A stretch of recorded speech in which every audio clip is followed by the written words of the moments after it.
Dia untuk sejenis ni 4 pangkat.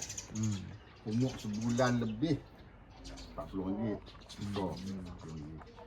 2 bulan lebih naik lagi RM20, RM60. 3 bulan RM80. 4 bulan ke atas. 4 bulan ke atas ni start ber 100 ke atas. Tadi dia ambil harga 200 tu. Itu jenis apa? Nak ni juga bapak memang dah. Macam bapak kambing namanya dia ni. Ni. Dia hayat dia berapa lama tu?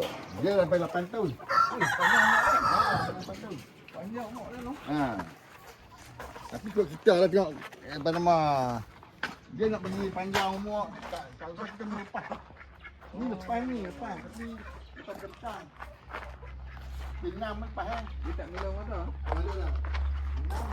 Dia besar sangat. Ni dah setahun lebih. Ni setahun lah, setahun. Ni baru 8 bulan. Nak nak buah minyak lah. Macam ni, hak ni. Dia hak ni, bakar ni, jadi daripada bakar ni. Okey. Ni kalau mula Amerika dia keluarkan bakar ni. Bakar ni. Tu